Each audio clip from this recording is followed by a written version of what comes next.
بسم الله الرحمن الرحيم إن الحمد لله نحمده ونستعينه ونستغفره ونعوذ بالله من شرور أنفسنا وسيئات أعمالنا من يهده الله فلا مضل له ومن يضلل فلا هادي له وأشهد أن لا إله إلا الله وحده لا شريك له وأشهد أن محمدا عبده ورسوله صلى الله عليه وعلى آله وصحابته أجمعين ومن تبعهم بإحسان إلى يوم الدين.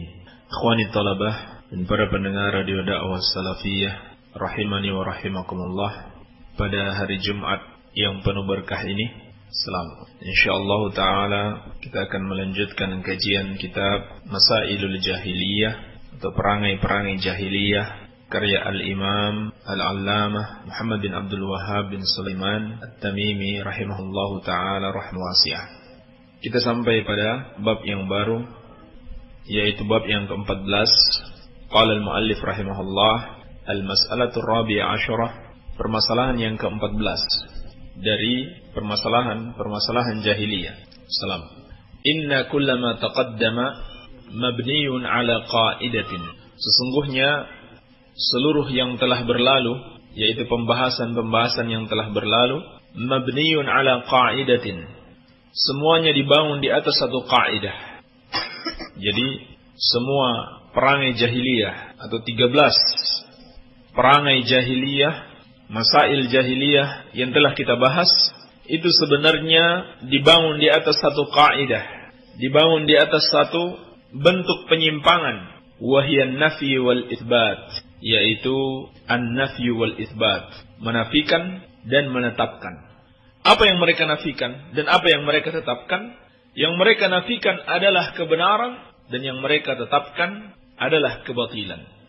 Mereka menolak kebenaran dan mengikuti kebatilan. Inilah asas pokok yang menjadi akar penyimpangan orang-orang jahiliyah dahulu. Kenapa mereka menyekutukan Allah Subhanahu wa ta'ala? Karena mereka menolak kebenaran, tidak mau mengikuti kebenaran, dan mereka mengimani yang batil. Mereka menolak kebenaran dan mengimani yang batil. Inilah sebab kesesatan mereka. Kenapa mereka berpecah belah di dalam agama? Mereka berkelompok-kelompok, saling bermusuhan antara satu dengan yang lainnya, karena mereka menolak kebenaran dan mengimani kebatilan. Kenapa mereka tidak mau taat kepada para pemimpin mereka? Karena mereka menolak kebenaran dan mengimani yang batil. Mereka ikuti yang batil. Kenapa mereka taklid, ikut-ikutan di dalam beragama? Mereka ikut-ikutan kepada orang banyak. Kalau diikuti orang banyak, mereka anggap itu suatu kebenaran. Kalau yang mengikutinya hanya sedikit, mereka anggap itu suatu kesalahan. Sebabnya karena mereka menolak kebenaran dan mereka hanya mau mengikuti kebatilan. Kenapa mereka gulu kepada para ulama dan orang-orang saleh? Mereka berdalil bahwa kebenaran itu haruslah diikuti oleh orang-orang yang kuat, haruslah telah diikuti oleh nenek moyang mereka, dan mereka menuduh para ulama sebagai orang-orang yang badiyar ra'yi. Pemikiran mereka terbelakang, tidak berpikir maju ke depan. Semua penyimpangan mereka itu dikarenakan satu kaidah, yaitu menolak kebenaran dan menetapkan atau mengimani yang batil. Inilah akar penyimpangan orang-orang jahiliyah dahulu. Jadi seluruh penyimpangan mereka disebabkan satu kaidah yang mereka yakini, disebabkan satu kesalahan yang mereka lakukan, yaitu menolak kebenaran dan mengimani yang batil. Menolak kebenaran dan mengimani yang batil. Yang benar mereka tidak terima, yang salah itu yang mereka ikuti. Bagaimana bentuknya? Bentuknya ada dua. Yang pertama, fayattabi'una al-hawa wadh-dhann. Mereka di dalam menjalani kehidupan ini, di dalam beragama, di dalam beribadah kepada Allah, hanya mengikuti al-hawa wadh-dhann. Mengikuti hawa nafsu dan persangkaan belaka, bukan berdasarkan ilmu. Ini yang pertama. Ini sifat orang-orang jahiliyah. Kenapa mereka menolak kebenaran? Yang mereka imani hanyalah kebatilan. Mereka tinggalkan kebenaran, mereka ikuti yang salah. Dikarenakan mereka tidak mau mengikuti ilmu, tidak mau mengikuti wahyu yang Allah Subhanahu wa taala turunkan. Tetapi yang mereka ikuti adalah al-hawa wad-dhann, hawa nafsu mereka dan persangkaan yang didasarkan pada akal-akal mereka yang rusak. Mereka pertentangkan akal mereka dengan wahyu yang Allah Subhanahu wa taala turunkan. Mereka banggakan akal yang Allah Subhanahu wa taala anugerahkan kepada mereka, dan mereka pertentangkan dengan wahyu yang Allah Subhanahu wa taala turunkan. Inilah sifat orang-orang jahiliyah. Sebagaimana yang Allah firmankan dalam Al-Qur'an, "Iyattabi'una illa dhanna wa ma tahwal anfus, wa laqad ja'ahum min rabbihimul huda." Dalam surat An-Najm ayat ke-23. Tidaklah yang mereka ikuti kecuali hanya dhann, hanya persangkaan belaka, bukan sebuah keyakinan. Ini mereka sendiri masih ragu. Mereka sendiri tidak yakin dengan apa yang mereka ikuti. Sebab bukan berdasarkan wahyu yang Allah Subhanahu wa taala turunkan.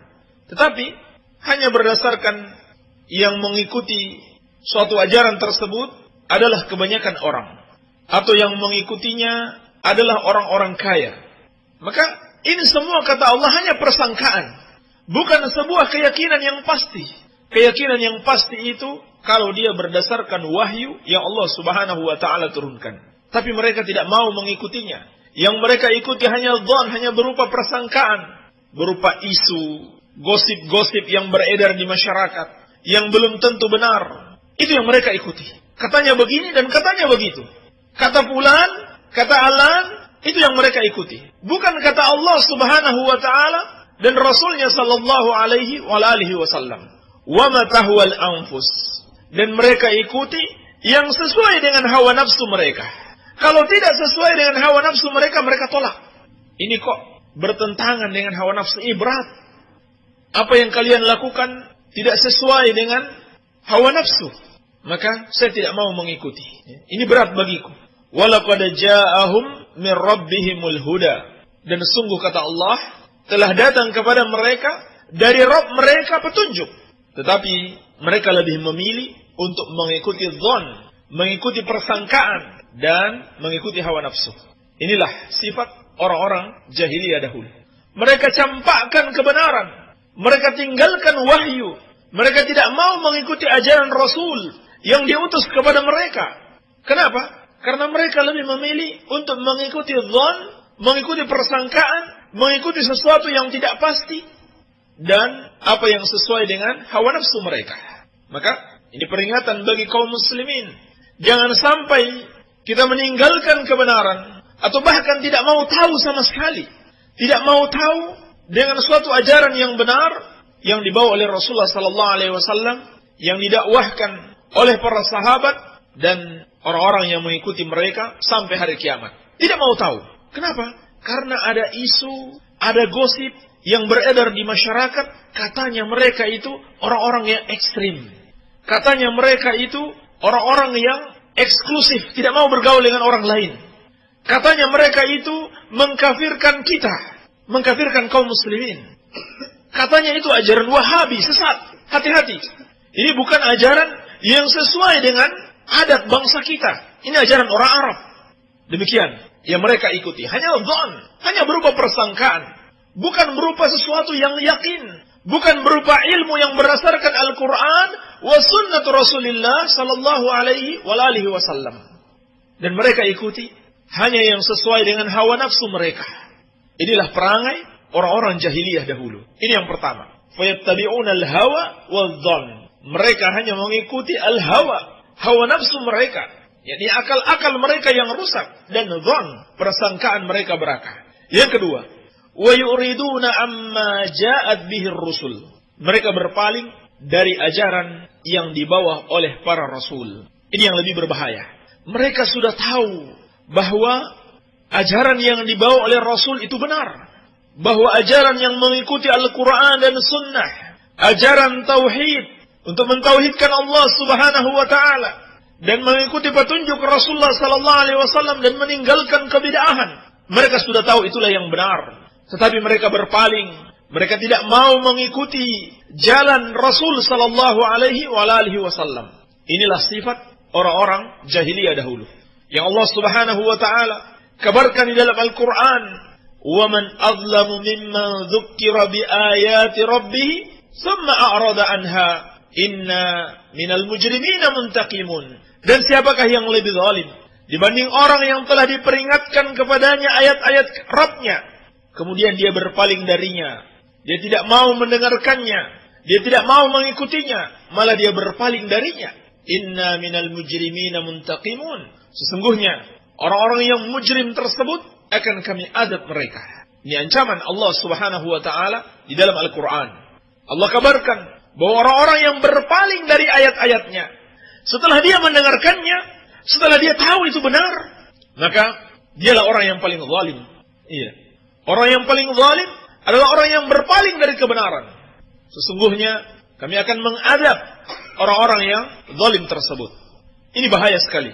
Sudah tahu kebenaran, sudah tahu apa yang dibawa oleh Rasul dan para sahabat radhiyallahu taala anhum, serta orang-orang yang mengikuti mereka, yaitu Ahlus Sunnah wal Jamaah yang mengikuti Rasulullah sallallahu alaihi wasallam dan para sahabatnya, bahwa yang mereka bawa, yang mereka amalkan itulah ajaran yang benar. Itulah yang sesuai dengan perintah Allah Subhanahu wa taala. Dan mereka meninggalkan apa yang dilarang oleh Allah Subhanahu wa taala. Hanya saja karena prinsipnya sudah tidak mau menerima kebenaran sama sekali, yang mau diikuti hanyalah kebatilan, maka mereka tolak. Mereka berpaling dari ajaran yang benar. Ini bahaya sekali. Mereka lebih memilih untuk mengikuti hawa nafsu mereka, untuk mengikuti ulama-ulama mereka, orang-orang saleh mereka, walaupun belum jelas apa yang dibawa oleh orang-orang pintar di kalangan mereka atau orang-orang saleh di kalangan mereka itu benar atau salah. Sebab kebenaran dan kesalahan haruslah ditimbang dengan Al-Quran dan Sunnah Rasulullah Sallallahu Alaihi Wasallam. Mereka berpaling dari kebenaran. Mereka tidak mau mengikuti ajaran yang benar. Maka Allah Subhanahu Wa Taala mengabarkan bahwasannya mereka itulah orang-orang yang paling zalim. Juga Allah Subhanahu Wa Taala mengancam di dalam Al-Quran. Allah Subhanahu Wa Taala berfirman, "Wa man a'rada an dzikri fa inna lahu ma'isyatan donka wa nahsyuruhu yaumal qiyamati a'ma." Dan barang siapa yang berpaling dari peringatanku, dari ayat-ayatku, dari pengajaran yang Allah Subhanahu wa taala sampaikan dari Al-Qur'an dan dari sunnah Rasulullah sallallahu alaihi wasallam, maka baginya penghidupan yang sempit. Sempit kehidupannya di dunia ini. Dan kami akan bangkitkan dia pada hari kiamat dalam keadaan buta. Qala rabbi lima hasyartani a'ma wa qad kuntu basira. Lalu dia akan mengatakan, "Wahai Rabbku, kenapa engkau bangkitkan aku dalam keadaan buta? Padahal dulu aku bisa melihat." Qala kadzalika atatka ayatuna fanasitaha wa kadzalika al-yawma tunsa. Maka Allah Subhanahu wa taala mengatakan, demikianlah, dahulu telah datang kepadamu ayat-ayat kami, tetapi kamu melupakannya. Seakan-akan tidak pernah terdengar ayat-ayat Allah Subhanahu wa taala. Seakan-akan tidak pernah terdengar sunnah Rasulullah sallallahu alaihi wasallam. Wa kadzalika al-yawma tunsa. Maka demikian pula pada hari ini engkau dilupakan. Ini naudzubillah yang akan diderita oleh orang-orang yang berpaling dari pengajaran Allah Subhanahu wa taala. Dia akan dibangkitkan pada hari kiamat dalam keadaan buta dan dia dilupakan oleh Allah Subhanahu wa taala. Sebagaimana dia dulu melupakan ayat-ayat Allah Subhanahu wa taala. Yakni Allah biarkan dia tanpa pegangan, tanpa ada yang bisa melindunginya dari azab Allah Subhanahu wa taala. Karena ketika dulu di dunia dia berpaling dari ayat-ayat Allah Subhanahu wa taala, dari pengajaran Rasulullah sallallahu alaihi wasallam. Dan sebelumnya, sebelum dia mati, dia akan mendapatkan penghidupan yang sempit, bukan penghidupan yang lapang, bukan penghidupan yang luas, tetapi penghidupan yang sempit di dunia ini. Apa sebabnya? Karena dia tidak mau tahu dengan kebenaran. Dia tidak mau mempelajari kebenaran. Dia berpaling dari kebenaran. Dia lebih mengikuti hawa nafsunya. Dia lebih mengikuti persangkaannya daripada mengikuti wahyu yang diturunkan Allah Subhanahu wa taala di dalam Al-Quran dan dalam sunnah Rasulullah sallallahu alaihi wasallam. Sehingga akibatnya dia meninggalkan tauhid dan melakukan kesyirikan. Dia lebih senang datang kepada kuburan-kuburan orang yang saleh untuk berdoa kepada mereka dibanding meminta kepada Allah Subhanahu wa taala. Dia lebih senang bertawakal kepada dukun. Kalau ada masalah, datang kepada dukun. Ketika senang, juga datang kepada dukun. Dibanding bertawakal kepada Allah Subhanahu wa taala, mengadukan kepada Allah seluruh permasalahannya. Dia lebih percaya kepada dukun. Dia lebih takut kepada para jin, kepada syaitan, kepada penunggu pohon besar, kepada penghuni lautan tertentu, kepada penguasa gunung tertentu. Padahal semua itu hanya khayalan. Padahal semua itu adalah permainan syaitan. Dia lebih takut kepada mereka, sehingga dia mempersembahkan berbagai macam sembelihan, berbagai macam sesajen kepada para syaitan tersebut. Kepada Cik Nyi Loro Kidul, kepada Kiai Sapu Jagat, kepada jin fulan yang dia anggap menguasai tempat tertentu. Sehingga kalau dia lewat di tempat tersebut, dia mengatakan, "Mbah, permisi saya mau lewat." Dia lebih takut kepada mereka dibanding kepada Allah Subhanahu wa taala. Dia tawakal kepada mereka, bukan tawakal kepada Allah Subhanahu wa taala. Ini akibatnya apa? Karena dia berpaling dari ayat-ayat Allah Subhanahu wa taala. Dia berpaling dari tauhid, sehingga dia jatuh kepada kesyirikan. Maka bahaya sekali kalau kita berpaling dari ayat-ayat Allah, yaitu kita tidak mau belajar, kita tidak mau coba duduk di majelis ilmu untuk mengetahui kebenaran, untuk mendengarkan pengajaran tauhid. Sehingga kita tidak mengenal tauhid, yang kita tahu hanyalah kesyirikan kepada Allah Subhanahu wa taala. Demikian pula kalau seorang berpaling dari sunnah, berpaling dari petunjuk Rasulullah sallallahu alaihi wasallam, maka dia akan terjerumus ke dalam kebid'ahan. Bid'ah yang sangat bertentangan dengan sunnah Rasulullah sallallahu alaihi wasallam, justru dia anggap sebagai ajaran agama. Perbuatan-perbuatan yang sudah dilarang oleh Rasulullah sallallahu alaihi wasallam, karena itu bid'ah yang bisa mengantarkan pelakunya ke neraka. Yang Nabi sallallahu alaihi wasallam telah memperingatkan, wa kullu bid'atin dhalalah wa kullu dhalalatin finnar. Setiap bid'ah itu sesat, dan setiap yang sesat tempatnya di dalam neraka. Tapi anehnya, dia melakukan bid'ah dan dia anggap itu sebagai kebaikan. Dia menganggap bid'ah itu bisa memasukkan dia ke dalam surga. Padahal Rasulullah sallallahu alaihi wasallam mengabarkan setiap bid'ah sesat, dan setiap yang bid'ah yang sesat itu tempatnya di neraka. Yani pelakunya akan diazab di neraka. Kenapa dia menganggap itu sebagai suatu kebaikan, sebagai suatu hasanah, sehingga dia menciptakan istilah baru? Ini adalah bid'ah hasanah, bid'ah yang baik. Padahal Nabi sallallahu alaihi wasallam mengabarkan kullu bid'atin dhalalah. Setiap bid'ah itu sesat. Semua akar penyimpangan ini karena mengikuti hawa nafsu, mengikuti persangkaan, bukan mengikuti ilmu, dan berpaling dari ilmu yang benar. Berpaling dari ayat-ayat Allah Subhanahu wa taala dan petunjuk Rasulullah sallallahu alaihi wasallam. Maka Syekh rahimahullahu taala di sini ingin memperingatkan bahaya kebodohan, bahaya berpaling dari ilmu lalu mengikuti hawa nafsu, lalu mengandalkan akal pikiran kita belaka, tidak mengikuti pemahaman Rasulullah sallallahu alaihi wasallam dan para sahabatnya.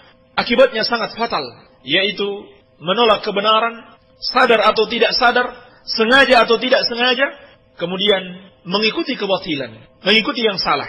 Sebab kebenaran adalah wahyu yang berasal dari Allah Subhanahu wa taala, yang benar-benar telah diamalkan dan dipahami dengan baik oleh Rasulullah sallallahu alaihi wasallam dan para sahabatnya. Maka siapa yang menyimpang dari jalan mereka, siapa yang menyimpang dari jalan tauhid, siapa yang melakukan kesyirikan, siapa yang menyimpang dari sunnah Rasulullah sallallahu alaihi wasallam dan melakukan kebid'ahan, berarti dia menolak kebenaran dan dia telah mengikuti kebatilan. Sebabnya apa? Karena dia mengikuti perangai jahiliyah. Perangai orang-orang jahiliyah menolak kebenaran dan mengikuti kebatilan dengan berdasarkan hawa nafsu dan persangkaan belaka, dan berpaling dari pengajaran Allah Subhanahu wa taala yang dibawa oleh para rasul alaihi wassalatu wassalam. Semoga ada manfaatnya. Wabillahi taufik walhamdulillahi rabbil alamin. Kaum muslimin wal muslimat, para pendengar radio dakwah salafiyah rahimani wa rahimakumullah jami'ah. Alhamdulillah, pembahasan kitab Masailul Jahiliyah sudah selesai. Dan insya Allah sekarang kita menginjak kepada pembahasan mengenai soal-soal pertanyaan-pertanyaan yang masuk ke meja redaksi kami. Nah, ingatkan bagi antum yang mempunyai pertanyaan-pertanyaan, silahkan antum mengirimkan SMS ke nomor kami, yakni 085353020304, atau juga antum bisa mengirimkan surat ke alamat kami, yakni Pondok Pesantren An-Nur Al-Asari, Kedung Kendal, Banjarsari.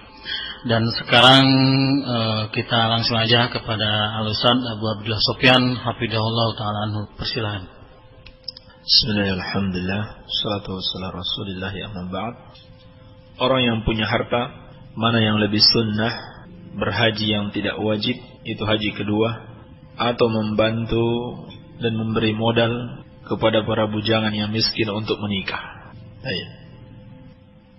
Masalah ini harus dilihat sesuai dengan keadaannya.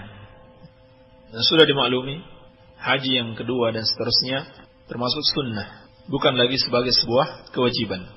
Kecuali kalau dalam rangka menemani istri atau mahram dari kalangan saudari kita atau ibu kita atau bibi, maka itu wajib. Sebab tidak boleh mereka pergi berhaji tanpa ditemani oleh mahram. Baik. Sedangkan menikah itu hukumnya juga terkadang sunnah, terkadang bisa wajib. Terkadang sunnah, terkadang bisa wajib. Dan tidak diragukan lagi membantu saudara kita kaum muslimin bagi orang yang mampu adalah sebuah kewajiban. Terlebih apabila menikah baginya sudah menjadi wajib. Misalkan kalau dia tidak menikah, maka akan membuat dia sangat berpeluang melakukan kemaksiatan, melakukan perzinahan dan hal-hal yang bisa mengantarkan kepada zina. Maka lebih wajib lagi membantunya, lebih wajib lagi untuk membantunya. Baik. Jadi kesimpulannya, yang didahulukan adalah membantu seorang bujangan yang miskin untuk menikah. Kecuali tadi, kalau kita berhaji untuk menemani mahram kita, istri kita, maka dahulukan yang itu. Tetapi, kalau mampu dua-duanya, apa salahnya? Kalau mampu dua-duanya, apa salahnya? Baik. Mungkin yang biasa kita pergi haji, pulang dengan membawa oleh-oleh yang banyak, maka haji tahun ini, oleh-oleh itu kita serahkan duluan kepada orang yang mau kita bantu tersebut. Baik, wallahu alam. Apa artinya salafi? Bedanya dengan persis dan yang lainnya. Sebab ada yang tanya dan aku belum bisa jelaskan. Di tempat saya ada persis katanya, asal diri sendiri tidak mau dakwah. Ada yang bilang salafi sama dengan persis, telunjuk tahiyat goyang-goyang apa tidak? Baik. Iya. Ini banyak pertanyaan yang serupa ya. yakni perbedaan salafi dengan persis. Baik. Dan apa itu arti salafi? Salafi itu artinya pengikut salaf, pengikut generasi salaf. Siapa itu salaf? Siapa itu generasi salaf?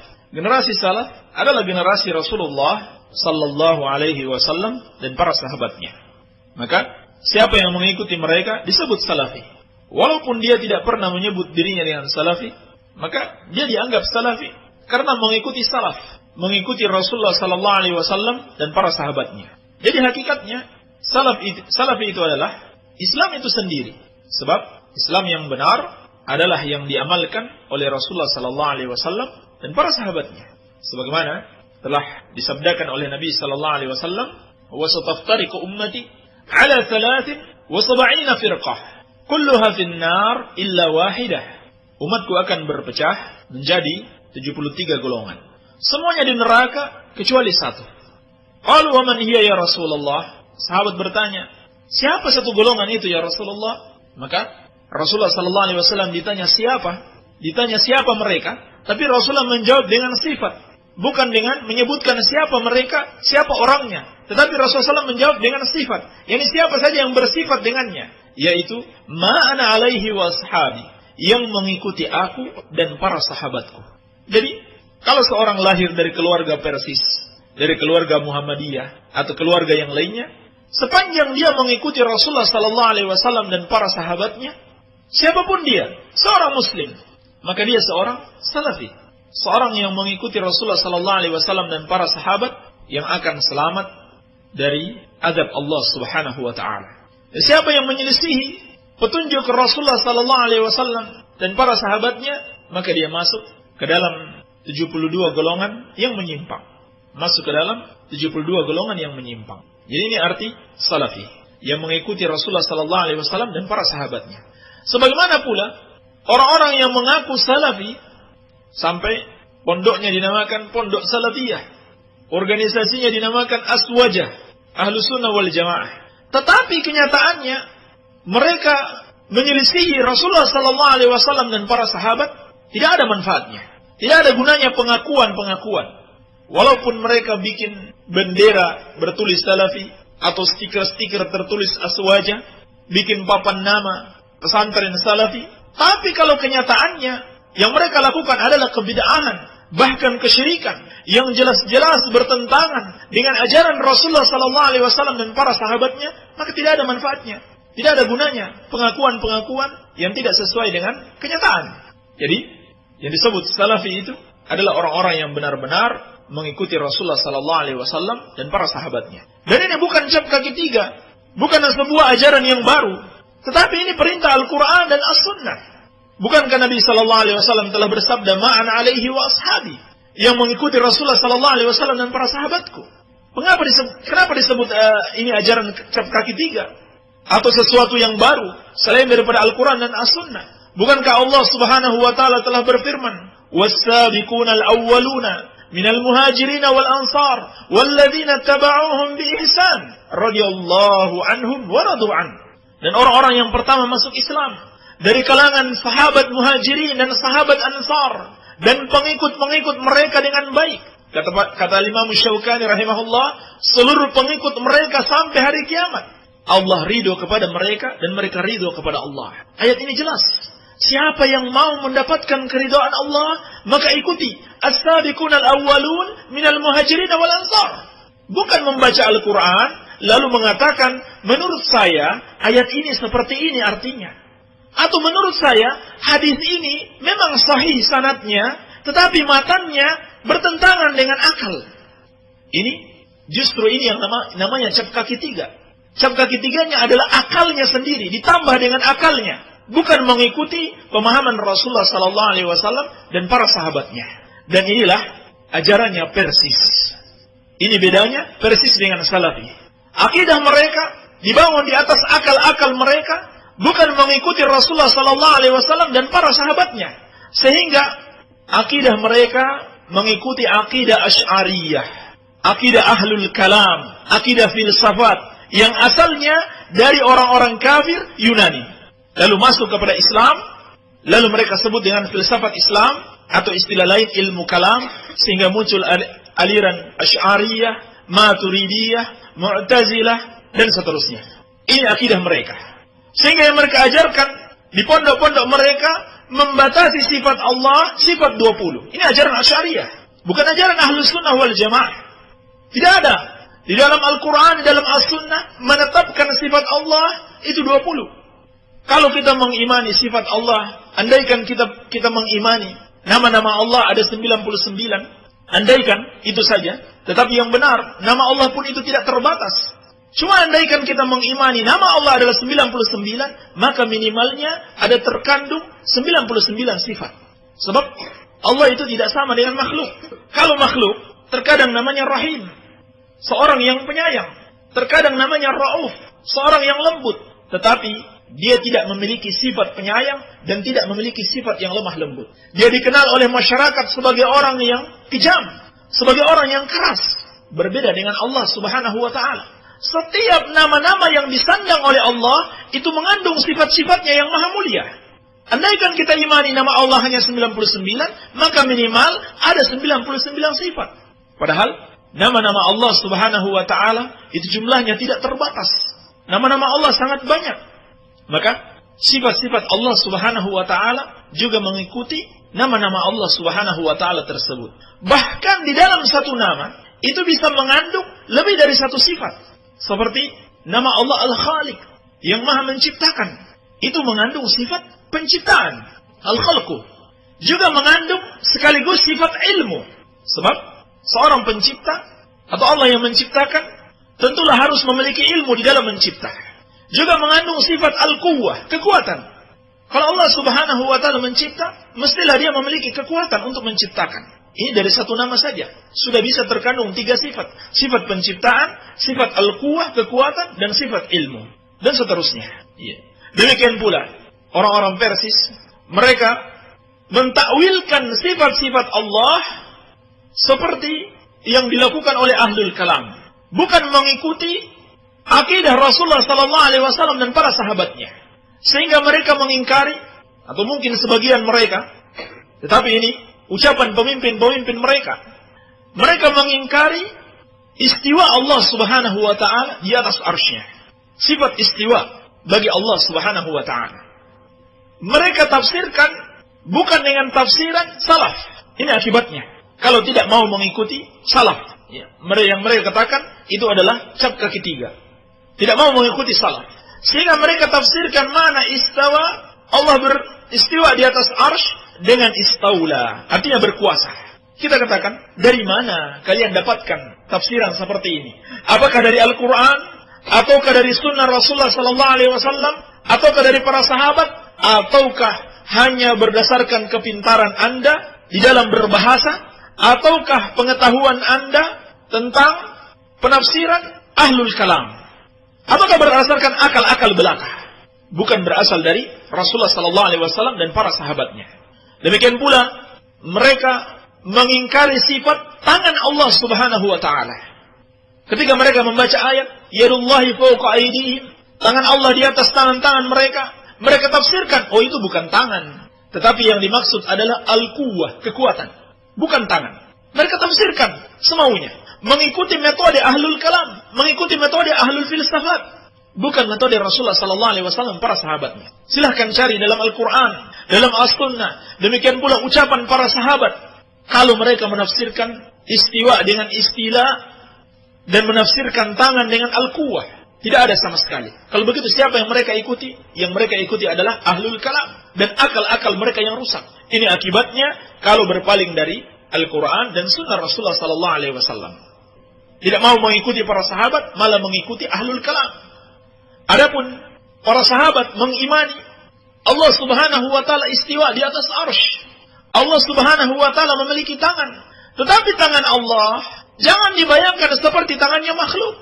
Tangan Allah adalah tangan yang sesuai dengan keagungan dan kebesaran Allah Subhanahu wa taala.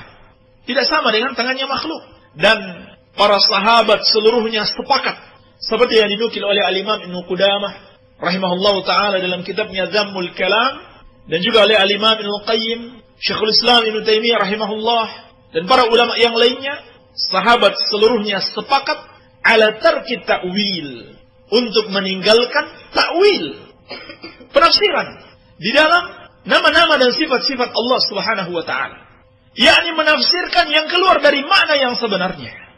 Sehingga tidak ada para sahabat yang menafsirkan istawa dengan istaula, dengan tangan Allah dengan kekuatan. Tangannya tangan, kekuatan lain, bukan seperti bahasa-bahasa manusia.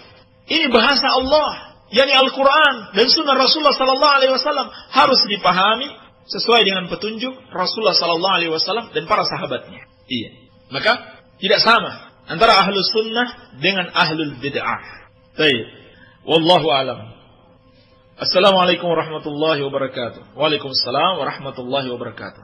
Afwan Ustaz, bagaimana menghilangkan was-was ketika kita beramal kebaikan, kemudian muncul rasa takut terhadap rasa riya, kemudian kita berhenti dari amalan tersebut, bagaimana solusinya?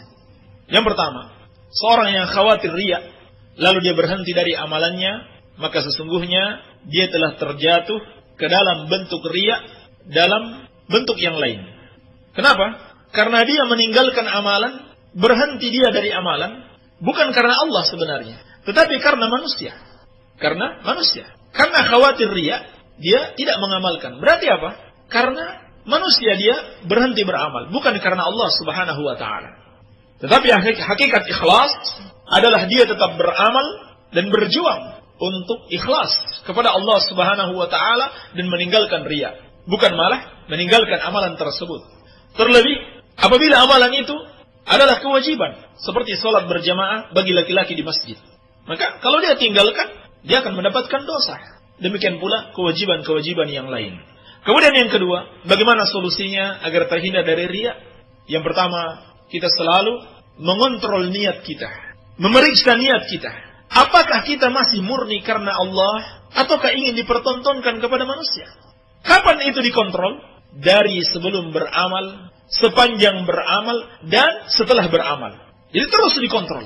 Dan inilah hakikat ibadah. Yang ibadah qalbiyah, ibadah hati. Yang selalu kita hadirkan di dalam beribadah, kekhusyukan serta keikhlasan kepada Allah Subhanahu wa taala.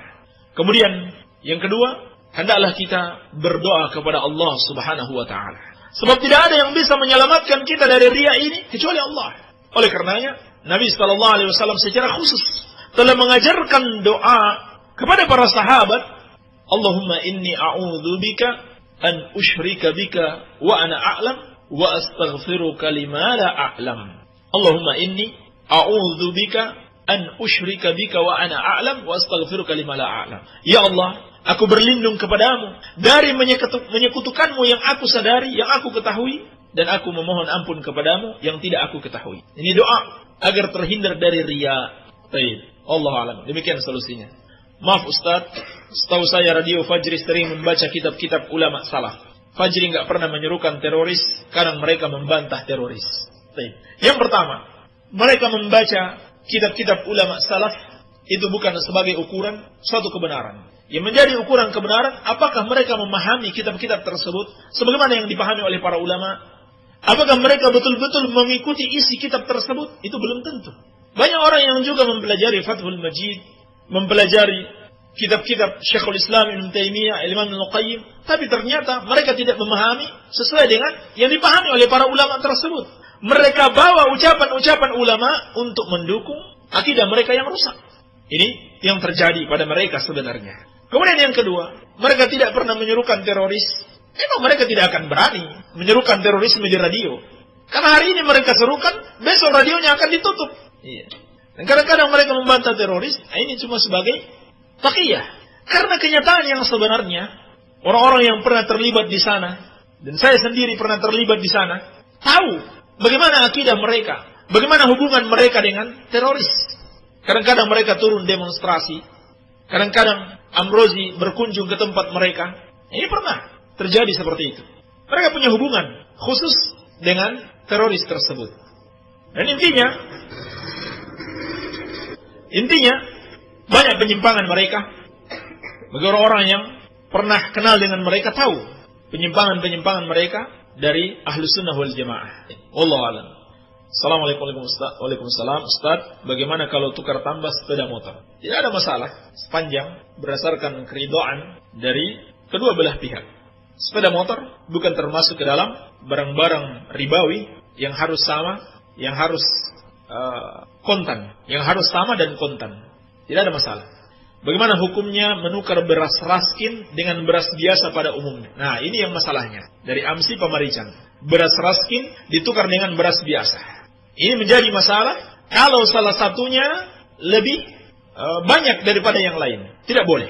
Walaupun beras raskin kualitasnya lebih rendah dibanding beras biasa, tetapi kalau mau ditukar-menukar sama-sama namanya beras, maka tidak boleh kalau salah satunya lebih dari yang lain. Kalau dia lebih, maka dia termasuk riba. Atau tidak boleh kredit. Harus spontan, tukar-menukar dalam satu majelis. Tidak boleh misalkan, saya kasih dulu ini, saya ambil 5 kilo, saya kasih dulu 3 kilo, nanti malam saya tambah 2 kilo lagi. Tidak boleh. Harus pada saat itu juga tukar-menukar 5 kilo. 5 kilo dan 5 kilo. Iya. Sebab sudah ditentukan oleh Rasulullah SAW, barang-barang ribawa itu harus ya dan biyadin, mithlan bimithli. Mithlan bimithli, ya dan biyadin. Harus sama dan sama, harus tangan dengan tangan. Jadi seperti beras atau jagung, kurma, gandum. Nah, barang-barang seperti ini harus sama. Demikian pula emas dengan emas, perak dengan perak, harus sama nilainya. Iya. Berbeda dengan motor, karena motor tidak termasuk barang-barang ribawi. Bagaimana hukumnya orang yang mendoakan dan membacakan surat Yasin di makam bapak atau ibunya? Masih dari AMSI Pamarican. Ini termasuk bid'ah. Tidak ada contohnya dari Rasulullah SAW. Dan kesalahannya dua. Yang pertama, dia membacakan surat Yasin untuk bapak dan ibunya. Ini tidak ada dalilnya. Yang ada dalilnya adalah mendoakan. Yang kedua, dia melakukannya di kuburan. Dia melakukannya di kuburan. Iya. Dan kedua-duanya adalah bid'ah, tidak ada contohnya dari Rasulullah SAW. Mendoakan berbeda dengan membacakan Al-Quran. Mendoakan kita hanya mengucapkan Allahumma ghfir lahu warhamhu wa'afihi wa'fu anhu. Atau dengan bahasa Indonesia, ya Allah ampunilah kedua orang tuaku, berikanlah mereka keselamatan, dan seterusnya. Ini mendoakan, berbeda dengan membacakan Al-Quran. Baik. Assalamualaikum. Waalaikumsalam Pak Ustadz. Di akhir zaman umat Islam akan terpecah menjadi 73 golongan. Apa saja nama-namanya? Yang pertama, tidak penting mengetahui nama-namanya. Tidak penting mengetahui nama-namanya. Dan bahkan sebagian ulama mengatakan 72 golongan ini bukan sebagai pembatasan. Rasulullah SAW mengatakan demikian cuma ingin menggambarkan banyaknya perpecahan tersebut, bukan sebagai pembatasan. Kemudian yang kedua, yang menjadi inti masalah adalah ajaran, bukan nama. Adalah ajaran, bukan nama. Mau namanya apapun, mau namanya Persis, namanya Muhammadiyah, lihat inti ajarannya apa. Apakah sesuai dengan ajaran Rasulullah SAW dan para sahabatnya atau tidak? Kalau sesuai, maka itulah golongan yang selamat. Kalau tidak sesuai, maka itulah 72 golongan yang menyimpang, yang berpecah belah dari agama. Iya. Jadi, yang paling penting adalah mengikuti atau memahami masalah ini dari sisi ajarannya. Apakah mengikuti ajaran Rasulullah SAW dan para sahabatnya atau tidak? Yang menyimpang adalah yang tidak mengikuti ajaran Rasulullah SAW dan para sahabatnya. Hanya saja ulama menamakan dengan nama Salafi, Ahlus Sunnah wal Jamaah, At-Taifah Al-Mansurah dan sebagainya untuk membedakan dengan kelompok-kelompok yang lain. Maka tidak sepatutnya kita membuat nama-nama yang lain yang tidak dibuat oleh para ulama dahulu. Sehingga membuat kerancuan di tengah-tengah kaum muslimin. Mau ikut yang mana? Padahal yang wajib diikuti adalah Rasulullah SAW dan para sahabatnya. Adapun soal nama, namanya banyak. Mungkin kita tidak bisa hafal. Golongan-golongan yang menyimpang itu banyak. Seperti golongan Khawarij, ciri kesesatan mereka memberontak kepada penguasa kaum muslimin dan mengkafirkan kaum muslimin. Di antara bentuk kesesatan mereka ada golongan Asy'ariyah, Maturidiyah yang kita sebutkan tadi, mentakwilkan sifat-sifat Allah Subhanahu wa taala sesuai dengan akal mereka. Ada golongan Mu'tazilah, ada golongan Syiah, orang-orang Syiah yang sekarang banyak di Iran dan mulai banyak di Indonesia dengan penyimpangan mereka, yaitu di antaranya mereka menuhankan imam-imam mereka. Mereka anggap imam-imam mereka mengetahui perkara gaib. Bahkan mereka berdoa kepada imam-imam mereka. Demikian pula mereka membenci para sahabat Rasulullah SAW. Kecuali beberapa orang saja. Bahkan mereka mengkafirkan para sahabat. Dan juga ada ajaran nikah mut'ah, nikah kontrak. Ini semua dari Syiah. Jadi yang paling penting mengenal penyimpangannya, bukan namanya. Walaupun penting juga mengetahui namanya. Tetapi yang paling penting mengetahui penyimpangannya. Dan mengetahui kebenaran itu sendiri. Mengetahui jalan yang benar. Kalau orang tahu jalan yang benar, niscaya dia akan jelas jalan kesesatan. Iya. Wallahu a'lam. Assalamualaikum. Waalaikumsalam. Afwan banget Pak Ustaz. Tahiyat terakhir pakai salawatan, pakai sayyidina enggak? Tidak. Tidak ada contoh dari Rasulullah SAW dan juga dari para sahabat ketika salawat pada tahiyat akhir dengan menggunakan kata sayyidina. Nabi SAW tidak mengajarkannya, para sahabat juga tidak melakukannya. Maka menambahkannya termasuk bid'ah. Andaikan itu baik, tentunya Rasulullah SAW para sahabat telah mengajarkannya. Baik. Satu lagi, habis waktu. Wan. Baik. Satu atau dua lagi ya. Pertanyaan yang berhubungan. Ustaz, di bulan Rajab, amalan apa yang harus dilakukan selain puasa 3 hari tiap purnama, dan doa apa yang harus dibaca, dan selawat apa yang bagus? Mohon dijawab. Baik. Tidak ada amalan khusus di bulan Rajab. Tidak ada amalan khusus di bulan Rajab. Tidak ada doa khusus. Tidak ada pula puasa khusus di bulan Rajab. Pertanyaan berikutnya, Ustaz, di bulan Sya'ban, ini penanyanya sama. Di bulan Sya'ban, amalan apa dan doa apa yang benar diamalkan? Dan puasa apa lagi selain yang 3 hari tiap bulan? Mohon dijawab. Adapun doa, saya tidak tahu kalau ada doa khusus di bulan ini. Adanya puasa. Berdasarkan hadis yang diriwayatkan al-Imam Al-Bukhari dan Imam Muslim dari Ummul Mukminin Aisyah radhiyallahu anha, beliau mengatakan, "Lam yakunin Nabi sallallahu alaihi wasallam yasumu syahran aktsar min Sya'ban." Nabi sallallahu alaihi wasallam tidak pernah berpuasa selama sebulan melebihi Sya'ban. Jadi maksudnya selain Ramadan. Fa innahu kana yasumu Sya'bana kullahu. Nabi sallallahu alaihi wasallam pernah berpuasa Sya'ban semuanya. Jadi seluruh Sya'ban Nabi sallallahu alaihi wasallam berpuasa, puasa sunnah. Dan dalam riwayat Muslim lebih diperinci, kana yasumu Sya'ban illa qalila. Nabi sallallahu alaihi wasallam berpuasa Sya'ban kecuali sedikit. Artinya, sunnah di bulan Sya'ban adalah memperbanyak puasa. Memperbanyak puasa. Yang niatkan puasa sunnah, puasa Sya'ban mengikuti Rasulullah sallallahu alaihi wasallam. Jadi, pada bulan Sya'ban disunnahkan untuk memperbanyak puasa. Terlebih orang yang masih punya hutang, puasa di bulan-bulan sebelumnya, ini bukan sunnah lagi, wajib untuk bersegera. Wajib untuk bersegera membayar hutangnya karena tidak lama lagi akan masuk bulan Ramadan. Maka hutang-hutang yang lalu harus segera dibayar. Ya. Dan ini juga diamalkan oleh Aisyah radhiyallahu anha. Suatu hari beliau pernah mengabarkan, beliau tidak sulit berpuasa di bulan-bulan yang lain karena melayani Rasulullah sallallahu alaihi wasallam dan berbagai macam kesibukan dan keperluan. Nanti pada bulan Sya'ban beliau benar-benar berusaha untuk membayar, mengganti puasa-puasa yang ditinggalkan pada tahun-tahun sebelumnya. Jadi kesimpulannya, disunahkan untuk memperbanyak puasa di bulan Sya'ban. Dan wajib untuk bersegera membayar puasa bagi orang yang masih punya hutang di bulan-bulan yang lalu. Baik, barangkali ini yang bisa kita jawab. Mohon maaf karena waktu kita terbatas. InsyaAllah ta'ala yang belum sempat dijawab, kita akan lanjutkan besok hari. Subhanaka Allahumma bihamdika asyhadu an la ilaha illa anta astaghfiruka wa atubu ilaik. Sallallahu ala nabiyyina Muhammadin wa alihi wasallam. Walhamdulillahi rabbil alamin.